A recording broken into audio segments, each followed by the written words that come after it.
a lesson for guys. They're not like that. They will do whatever it takes to be on their hands and knees for a girl, and that's not how life works.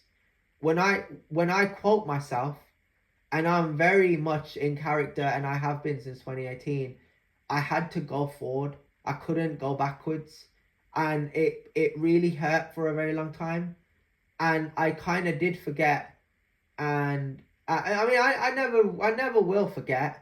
And I never want to step away from the fact that Becky kind of feels like my first ever love. I mean, I don't necessarily think that she would run away if I kissed her on the cheek, but I don't know. Like I feel like when I bring this up, it makes me sad that that's the reality, and it's not an illusion. It's not a fantasy, because actually Emily Owen did run away. She kind of felt uncomfortable, but I just did it. Because I took a risk. If I could take a risk to do that, right? And there's no protocol, right? Like, no one's looking around me. Like, no one's looking over at me. No one's telling me that I can't. I'm just like, I'm just going to do it. I always liked you. I'm going to do it. And I moved in, and I did. And she ran away. So I felt betrayed. And then I stopped looking at life the same after that. I just kind of went through several phases of my story, of my journey, where I just kind of played around, and I moved around a lot to these extensions of Wolverhampton, the Hamptons. Let's call them the Hamptons. Let's talk posh. I still laugh about it, but it's probably something I'm embarrassed by. I'm more embarrassed by it because I kind of would have loved Emily Owen if I was with her, or Liam Francis, and I'm not trying to put one over the other. I'm not trying to say who I like more or who I liked more. It's not that. It's always okay. If you want boyfriends, or yeah, they change. Like, sometimes they're with a partner, and they end up not being together anymore, and then they end up getting a new boyfriend, or I'm not being judgmental. I'm saying if that's what you want, and that's your preference, and that's your likeness, then by all means. But it hurt because I would have liked to have been with you, but if you don't want to be with me, then that's fine. And I don't really use people that I quote as a way for me to say, oh, I want to talk about you, I want to talk on your name, or I just can't stop talking about you. Like, I'm just saying in an example. Like, I think that I am a man of culture, and I have status, and I think that the only thing that's missing is more and more and more opportunities.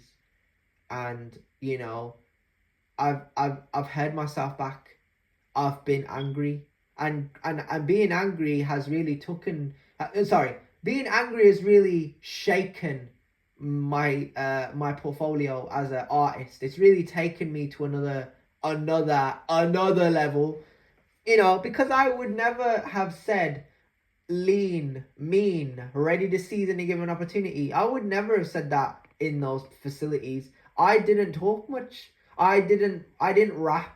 I didn't come across gremlin. I didn't come across any. Well, yeah, I kind of came across these rappers, but I didn't speak on it. I didn't say, oh, I listen to rhymes and this, and I watch that. Like, I just spoke about myself, and I spoke about the guys that I trained with. Like, if they wanted me to go on a level, or if they wanted me to put a bit more power on the combinations. It was always a team effort to me, and I lived off of that, and I loved that, and that was energy, and that was something that I kind of look back on and think that it was important and detrimental for my mind and my soul. And when I lost that part of me, I lost my life, I lost my meaning, I lost my way. And a man in life needs a mission. A man in life needs something to go off of, and something to strive for. And that was my thing, and I tried to use that to get better. I try to perform, like to go in the ring and train in front of those guys, or give them a sparring partner that they can say, I trained with that guy. And I was never really that, I never felt like I was up to par. You know, I never felt like when I was there, I was that guy that people could call upon and say, I want to train with you, fam. I want to train with you. Like, familia. Like, I didn't.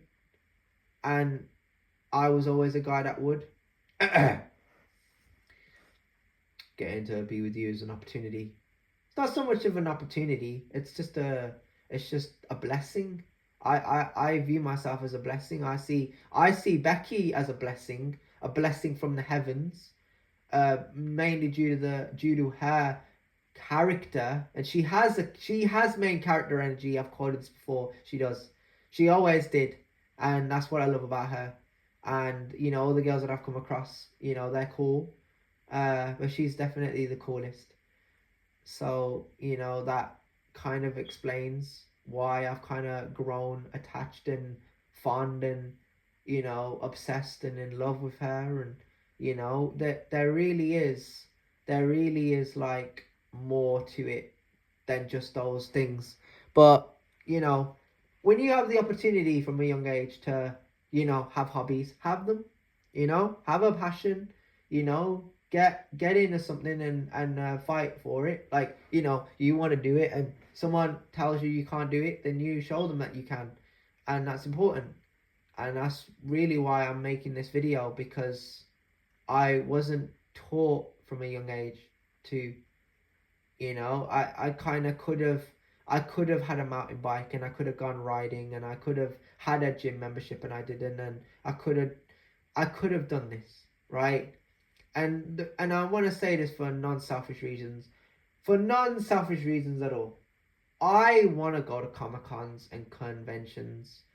And I want to see actors like, let's say, Clark Kent and like Batman. Let's say Batman. You know, I want to see those kind of celebrities. And I want to go to concerts and operas, and you know, I just want to be able to leave the world and know that I got to share it with Becky, and I got to take a part of the culture, and I got to feel the culture, hear it, see it, you know, and that's not being selfish at all. I think that there are guys out here that can and should take every bit of opportunity as they can to do those things, you know, and it builds your confidence, because you're doing something good and your mind is congratulating you. Yay, we did it. Yeah, I want to do that. I've always wanted to do that. I want to I want to go with her, and I want to be like, I want to take a picture with those guys, like, you know, those guys that I watch on TV, like my favorite TV show. Like, I want to bring the money and the status and the culture. I want to bring everything that I have. That no, it's not everything that I have. Everything that I am. That's a better word. Everything that I am, because I am all those things, and that's what's really missing is that money. Because I have money, but I need more money, and then I can go to these places, and she can get let's say book tickets, and we will go and we'll you know, we'll just experience it together. That was life for me. That was what I wanted from a very young age. And obviously, if I had a relationship back then, most likely I would have done it with them, and that's cool. Yeah, I want to go. I want to go. I want to do those fun things. I just feel so tired. I feel tired in my mind. I feel so run down, because I never had a chance. It should have been me. Yeah, I could have trained with more of those guys in the gym. I could have gone to another gym, and then I could have gone to another gym, and then I could have come across Trevor Hannett and Lucas, and I could have gone forward. There's so many ways of how to interpret it. You know, I speak on the aspect of being affectionate because I am, and I never really call out when people send me X's or people send me kisses or people send me love. Like, if that's what they want to do, then I'm okay with that, and I love that, and I will return the respect and the acknowledgement, and I will say that's very nice, that's very, very kind of you, and that's because that's who I am as a person. Just because I speak like this, don't ever think that I am a weak person. I'm a very, very determined person, and I'm a very overprotective person, and I'm very protective of the people I have around me, and they have to really understand that I am the way I am because of the experiences that I've had, and I've lost too much in this day and age. I've lost everyone around me. I have to live now like pitchforks and torches. I can't come back here. I've got to go forward. Yeah. There's this narrative. It's a chapter, bro. Like, you just want to learn as much as you can and give back what you get. And I want to do that. Like, I always wanted to be with Becky. I always wanted to give her money. I always wanted to tip her. I always wanted to say, you're the most beautiful girl in the world and I love you. I always wanted to be that guy for one girl. Yeah, I ain't got a problem being loyal and faithful. I ain't got a problem sticking to you and being like we could stick together like glue or whatever. Like I personally respect that. People do need their space and people do need to create and work, and that's calm, and I'm the same.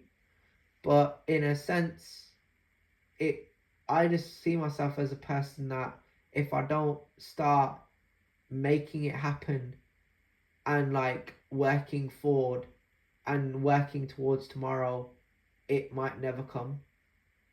And I would have just said I respect you, and no one will know, no one will listen, and no one will care. And that is the ironic part of my favorite bar, that they didn't know my name, they didn't know my character, and they didn't know me. Like, they didn't want to, and that's because they thought that I was just too much for them. And I'm like, if I'm too much, then go find less. And they did. And I eventually, I kind of think of myself as like, I would say leaving those facilities was a bit too much. I just kind of felt like my presence wasn't valued, and I left, and that's how it works. That's how it worked to me. You're not gonna pay me, then don't expect me to show up. Don't. If my time is gonna be wasted by this nonsense, why am I gonna be here? If these people aren't gonna show me any kind of respect, why am I gonna be here? You have your tolerance level. I do.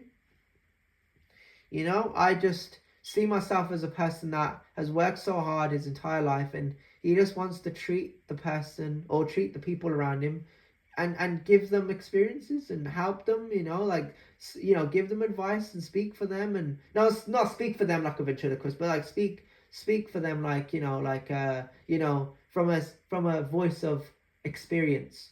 The podcasts today don't have this. The culture doesn't have this. When Becky was coming through, she was what the culture needed and what the culture deserved. And it's hard that I kind of struggled with my own problems, that I couldn't like meet her, be around her.